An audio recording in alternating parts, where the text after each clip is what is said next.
Hello students, today we are going to start the revision of data interpretation. As the word say, data means is the collection of number giving specific information on anything. Data interpretation is the process of making sense out of data that has been processed. This collection may be present in various forms like pictograph, bar graph, pie chart, etc.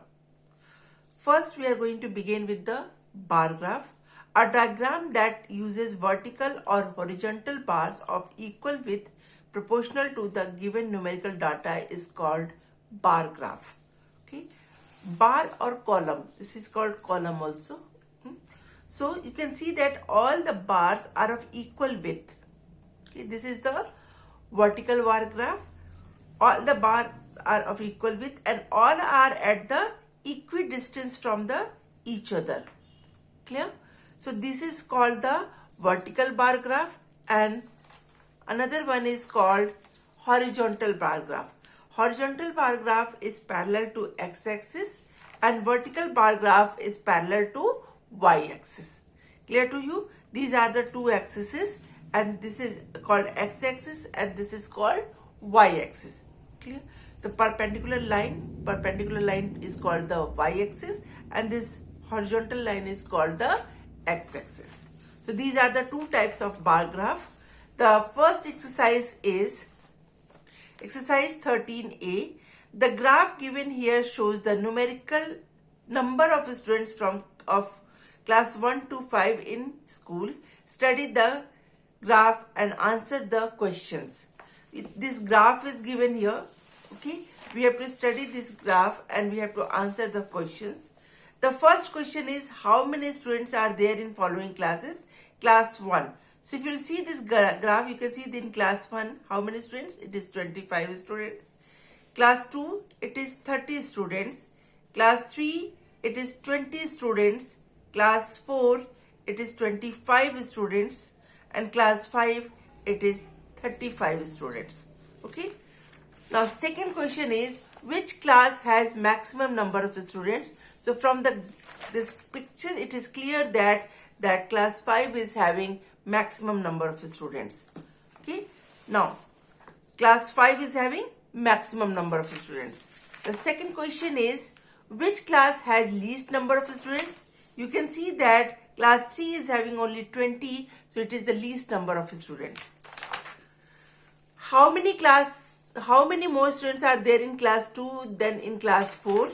If you see class 2 is having 30 students and class 4 is having 25 students. So 30 minus 25 it is 5. So how many more students? 5 more students are there in class 2 than in class 4. How many more students are there in class 1 than in class 3? Class 1 is having 25 students and class 3 is having 20 students. Again 25 minus 20 it is 5.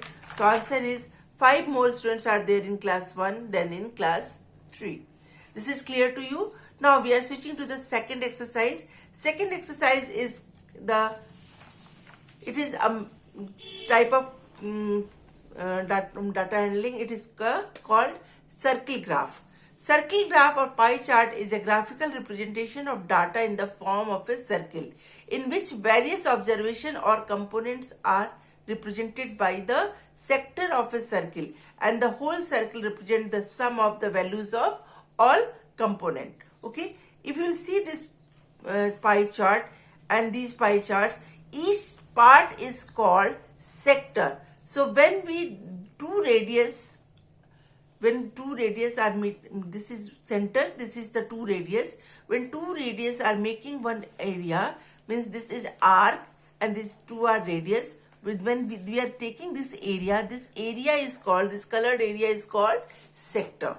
Clear? So a sector of a circle is a part of circle enclosed by two radii and an arc. This is arc and this is two radii. Radii is the plural of radius.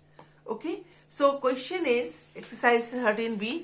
Given here the circle chart which shows the favorite colors of 360 students, study the circle chart and answer the following question.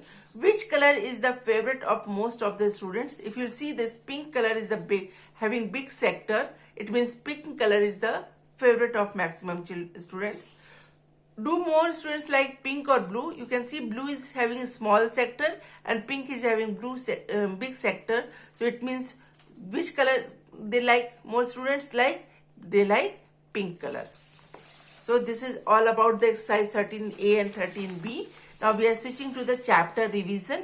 Chapter revision, the first question is the bar graph shows the number of pages on the storybook. So answer the questions. How many pages did the Meher read on Thursday? This is the number of pages. This is the number of days. So number of pages and number of days. So Thursday it is here. Thursday the Meher read 30 pages. Okay. Now, on which day Meher read 15 pages? If you will see this is 10, this is 10, this is 20, and in between 10 and 20 it is 15. So on Wednesday Meher read 15 pages. How many more pages did Meher read on Tuesday than Monday? If you will see this, then you can see more pages Meher read Tuesday than Monday. Monday she read 10 pages, Tuesday she read 20 pages. So 20 minus 10 it is 10 pages. How many pages did Meher read on Monday and Tuesday? Total they are asking. So 10 plus 20 it is 30 pages. On which date did Meher read maximum number of pages? On Friday she read maximum number of pages, that is 50 pages. I hope it is clear to you. In case of any doubt, this is the question number 2. The same process as we have done. You have referred the previous video. This is the revision video. Before that, Campus Care, you can check the pictograph part 1 and pictograph part 2. Okay, sorry. Data interpretation part 1 and data interpretation part 2. Refer the video and do the exercise. All the best, children. I hope these things are clear to you all.